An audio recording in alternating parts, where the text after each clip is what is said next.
Peace, and welcome to another episode of the Quranic Remedies, where we spend about 15 minutes exploring a page from the Quran together, seeing how we can apply the verses to our lives. Hopefully, with God's permission, it helps us heal our brain, body, mind, and soul.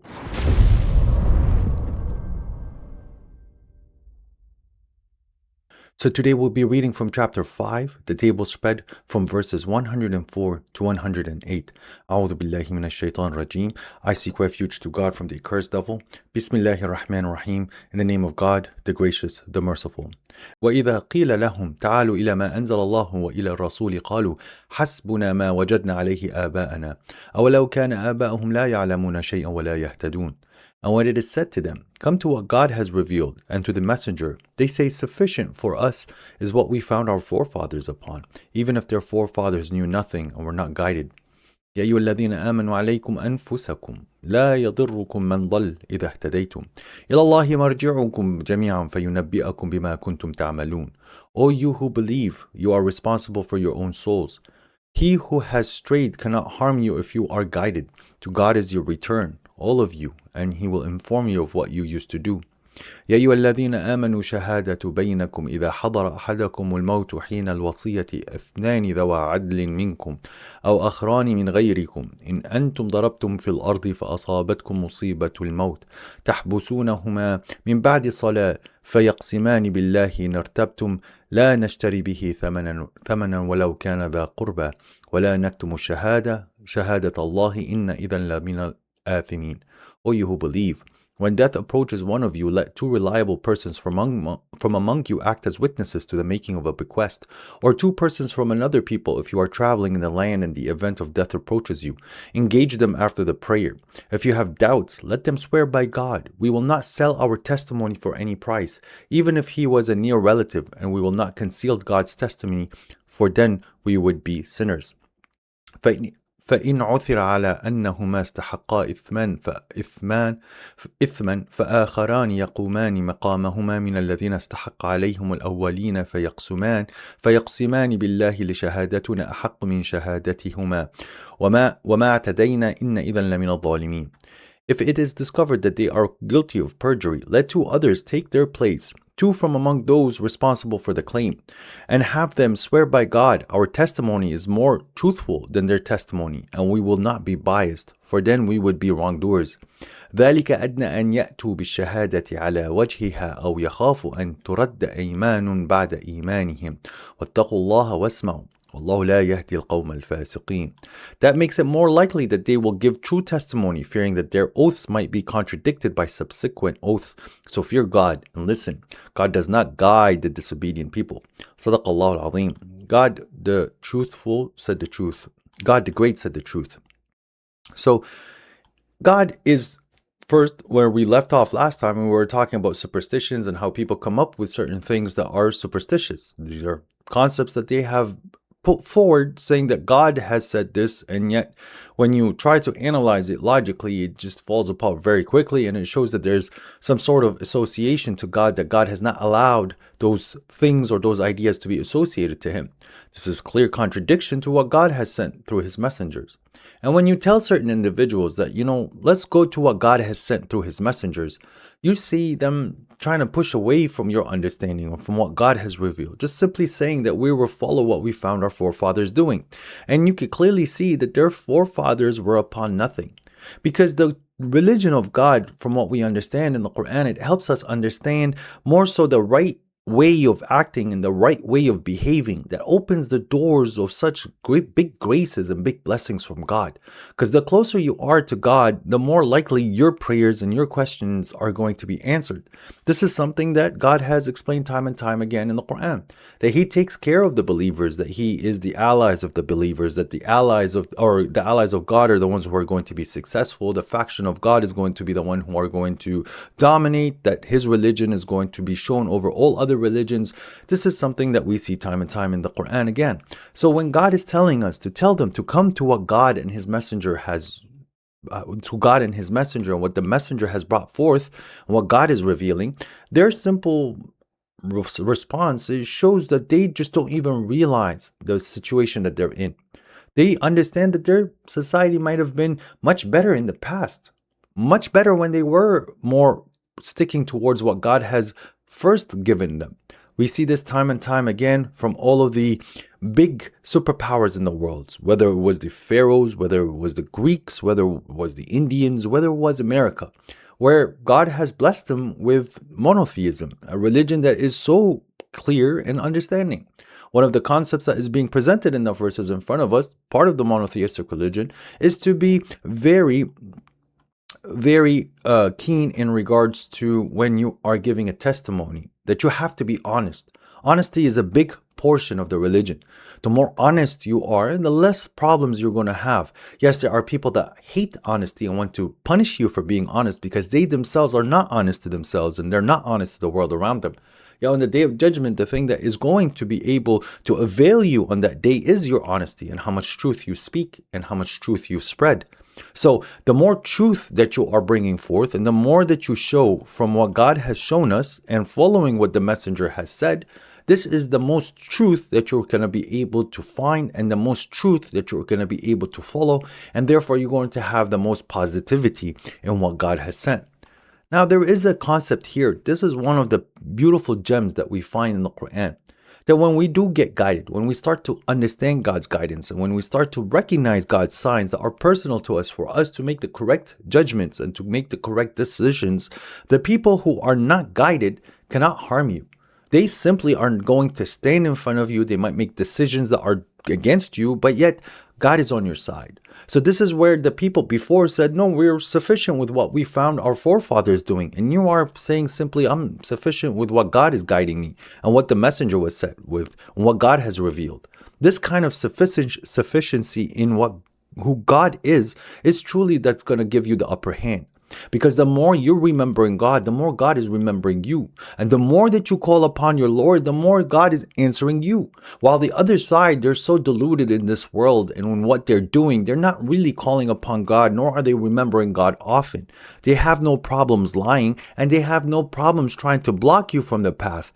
And this is why God is telling you, and this is a promise from God, that if you do get guided, if you do show this signs of guidance that God has given us, you're going to realize that they cannot harm you.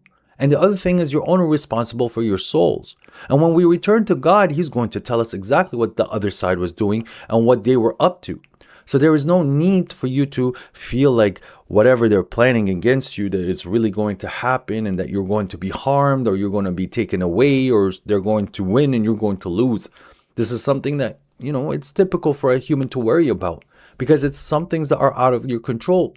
And obviously, the disbelievers, sometimes they will go through limits and go to certain ways and tactics that you as a believer, you're just not comfortable taking. And you might believe or assume that the only way that you need to respond is fire with fire. But yet, when you just allow things to happen in a certain way and you rely on God and just becoming reactive in the things that you should be reactive in, and the things where they're crossing limits that you're not allowed to cross, and you rely on God in protecting you, you'll quickly find that they truly cannot harm you. Your guidance is you getting the correct answers to do what you need to do in any situation that you're presented in. Yet when they're presented in certain situations that God can make appear in front of them, they're going to say or do the wrong thing, and they're going to find themselves in some sort of trouble, which you, on the other hand, you avoided simply because you were guided. That's why God is working on your side. It's not them just going with whatever circumstances that the world is presenting to them.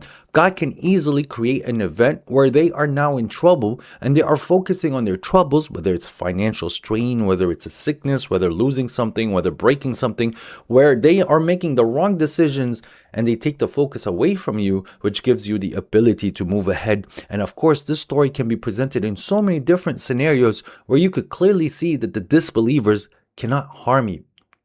They cannot stop you. And this is why it's very important for us to have this certainty, this faith that God has given us, simply because at the end of the day, there's nothing to worry about. The only thing that you need to kind of worry about is your prayers and your patience, your own soul. That is your responsibility, and you're not responsible for other people's decisions or the outcome of other people's decisions. Now, God is saying again, "O you who believe," which He's talking to us directly. This is something that we need to upkeep for us to be believers. When it comes to the concepts of death and someone passing away, one of the most vital things that we have to uphold is when somebody bequests something. We read in chapter 4 in regards to how inheritance works in a way that God has presented it for the society so that everybody gets their share. God has made it very clear that your parents are important, that your kids are important, and your wife is someone that is important, or your husband is someone that's important in regards to you spreading from what God has given you after you pass away. Now, these concepts, unfortunately, a lot of people overlook. And a lot of the problems in society goes back to these inheritance, especially because of generational wealth or somebody having a certain amount of money while the others don't. And then they start to eat each other and they go at each other. And this is why where God is reminding us that our testimony is something that is very important. Yes, we are understanding that there is here now, that there is a prayer after the prayer of someone passing away, that we are supposed to start talking about the inheritance right away. Because the inheritance and the will and the bequest, it is fresh in the minds, and it is something where the money can start to be utilized right away in building for the person that just passed away. Because if he was a righteous person and he left behind good kids or had good parents, they can use this money to further make better things in the world or improve the situations of other people, and it became off the hard work of the individual that came before them or the individual that passed away. This is you being part of the chain that God is allowing for all this goodness to come. Trying to delay the inheritance or trying to sit and talk about feelings in regards to the person passing away and taking the money as it's something that is important for the person who died and for you trying to protect the legacy of the person, yet there is clearly a will that has to be fulfilled. This is where you're going to get in trouble. Now, there's other individuals that are very conniving and lying. They themselves will start to modify the testimony of what the person said is so that they would benefit themselves or near relatives. And this is why God says about this that they will not conceal God's testimony, because God is the one who's capable of telling you and reminding you of what that dead person who can no longer defend himself has said and bequested. So it is very imperative for you to say what that man bequested. It is his money and it is his choice on what he wants to do with that money, provided that it's being cut Islamically. We do have a verse in chapter 2 where God states that if someone is being excessive and he's moving away from what God has ordered, there is no harm for you to fix this excessiveness. But there is a harm if you're going to change what he bequested for you or a near relative for you to benefit off that dead man's wealth. This is something that is incredibly wrong. Notice again here, we're talking about two witnesses, two judges. The concept of two keeps coming up in regards to testimony, because it is it's better in testimony when you do have two people. And it's also good in judgment when you do have two people. It's just because these two individuals can come up together and truly show the picture that they have perceived right off the bat. Notice now, and this is something that we can apply to another thing, where the bequest is happening and it is being handled on the day when somebody passes away. As I said, is it so that it can be fresh in the mind? Imagine writing this bequest 250 years later. There's going to be a lot of telephone games and a lot of issues in what is being passed down that you might lose what the person actually said and what the person bequested. Now, obviously, God is giving us that some individuals, they will commit perjury. They will lie. They are not honest individuals. They're not people who are upholding to what God's religion is dictating to us, to be honest, especially in our testimonies, because on the day of judgment, you have no choice but to say exactly what was happening. And if you want to sit and try to lie there is so much witnessing and so much testimonials against you that is going to make you feel that you are worthy of hell, because you are just constantly lying against God's testimony. Now, there is something here where we are again relying on God, which I don't find a lot of people utilizing with these gems that God has given us. So when it comes down to making an oath, we should be relying on what God says. That we are swearing to God that our oaths and what we're about to show, right, reveal, and what we know from our testimony is the truth and nothing but the truth, and everything that we recall from the truth of what the individual said. This oath is for you to put it on the line.